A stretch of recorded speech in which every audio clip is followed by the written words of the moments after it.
मित्रांनो, क्रिसमसच्या निमित्तानं कन्नडा इंडस्ट्रीकडून आणखीन एक आयटम बॉम्ब फोडण्यात आला आहे, ज्याचं नाव आहे मॅक्स. आता चित्रपटाची कथा आहे अर्जुनची. अर्जुन हा इन्स्पेक्टर आहे, ज्याला 2 महिने निलंबित केलं होतं. निलंबित केल्यानंतर तो आज पुन्हा जॉईन होतोय आणि जसा काय पुन्हा जॉईन होतोय त्याच दिवशी तो प्रॉब्लेममध्ये सापडतोय. आता तो प्रॉब्लेम आहे तरी काय, 2 मुलं एका महिला इन्स्पेक्टरला छेडत असतात, म्हणजे महिला हवालदारला छेडत असतात. जसं काही ते तो बघतोय, त्याला धरत्यात आणि उचलून आत नेऊन त्या दोघांना टाकतोय. आता इथं मॅक्स जो आहे तो एक सुपर पॉवर असल्यासारखा आहे, म्हणजे ना कर ना डर, अगदी महाराजांचा सारखा म्हणजे असं दमदार, आपले बाजीसारखा, बाजीप्रभूसारखा. म्हणजे काय, त्याला तो कुणाला भीतच नसतो, त्याचं कॅरेक्टरच तसं असतं. पण प्रॉब्लेम हा होतोय, त्याचे जे सहकारी असतात ना ते सगळे फट्टो असतात, ते अगदी शेपूट घालणारे असतात. आता जेव्हा त्यांना कळतंय ज्या 2 पोरांना त्यांनी अटक केली ती कुठल्या मंत्रेसंत्र्याची पोरं आहेत आणि त्यांचा हात खूप मोठापर्यंत पोचलेला आहे, आणि हे त्या बाकीच्या त्यांच्या गँगला पण कळते, कुणाला आपल्या मॅक्सच्या गँगला कळते. मग ती घाबरतात. मग त्यांचे विचार चालू होतात की आपण जर ह्यांना धरून ठेवलं तर ते येतील, तोडतील, कापतील. तोपर्यंत ह्यांना हे माहीत नसते की मॅक्स नेमका कसा आहे, म्हणजे आपला अर्जुन नेमका कसा आहे हे माहीत नसतंय.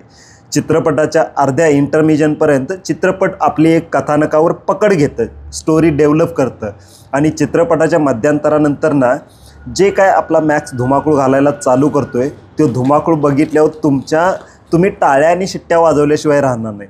चित्रपट इतका जलद आणि गतिशील आहे ना, तुम्हाला नजर इकडे तिकडे फिरवायला सुद्धा तो म्हणजे संधी देणार नाही. चित्रपटाची कथा साधी आणि सोपी आहे. एकाच रात्रीची म्हणण्यापेक्षा फक्त 12 तासाची कथा आहे. 12 तासाच्या कथेमध्ये त्यांनी दुसऱ्या कोणत्याही गोष्टीला वाव दिलेला नाही आहे. आणि इमोशन म्हटलं म्हणजे भावनेचा तर शून्य अभाव आहे आपल्या मॅक्समध्ये. त्यामुळे गाण्यांचा काही संबंधच नाही, प्रीत कुठंतरी घुसवावी असं काहीही केलेलं नाही आहे. चित्रपटाचा सेंटर पॉईंट, मुख्य बिंदू, केंद्रबिंदू हा ठेवलेला आहे आपला किच्चा सुदीप, म्हणजेच आपला मॅक्स. डायलॉग एकदम उत्तम आहेत. मध्यांतरानंतर किंवा थोड्या वेळानंतर तुम्हाला त्यांचे डायलॉग ऐकायला मिळतात.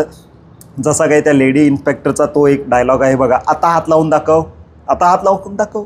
आणखीन एक, मॅक्स बरोबर बोलताना मॅक्सिमम शांतता ठेवायची. असे एकापेक्षा एक डायलॉग याच्यामध्ये आपल्याला बघायला मिळतात. ओव्हरऑल म्हणायला गेलं तर चित्रपट तुमचा पैसा वसूल करणारा आहे, म्हणजे कुठंतरी जाऊन पैसे उगाचच कुणाला तर देऊन आलो आहे असं अजिबात तुम्हाला वाटणार नाही. ते बघितल्यानंतर खरोखर तुम्हाला एक मजा येणार आहे. आणि पुन्हा एकदा मी म्हणजे काय म्हणतोय, आभार मानतोय कन्नडा इंडस्ट्रीकडून. त्यांचा आणखीन एक सुपर बॉम्ब आला. आता बघा, त्यांचा UI आला होता, ब्लिंक आला होता, आणि हा आता मॅक्स पण आला आहे. जबरदस्त. एकदा तुम्ही अवश्य हे पिक्चर ट्राय करू शकताय.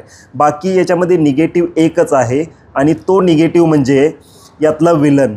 आपला मॅक्स इतका पॉवरफुल होतोय ना की त्याच्यामुळे सगळे विलन एवढे वाटायला लागतात.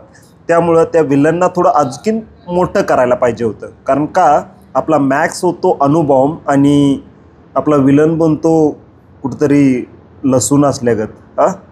बाकी चित्रपट छान आहे, एकदा नक्कीच बघू शकता. आणखीन एक महत्त्वाची गोष्ट मी तुम्हाला सांगायला विसरून गेलो. ती गोष्ट म्हणजे हा चित्रपट सुंदर तरच आहे, पण याला अतिसुंदर बनवण्याचं काम करतंय याचं जे पार्श्वसंगीत आहे, ते पार्श्वसंगीत इतकं उत्तम आहे ना. त्यांनी जे दिलेलं आहे ते डिसूजा असं कोणतरी आहेत, त्यांचं मी खरोखर कौतुक करेन. आणि जे ॲक्शन कोरिओग्राफर, म्हणजे जे काही यातले ॲक्शन हारामारीची जी काही कोरिओग्राफी केलेली आहे ना, त्यांचंसुद्धा आभार.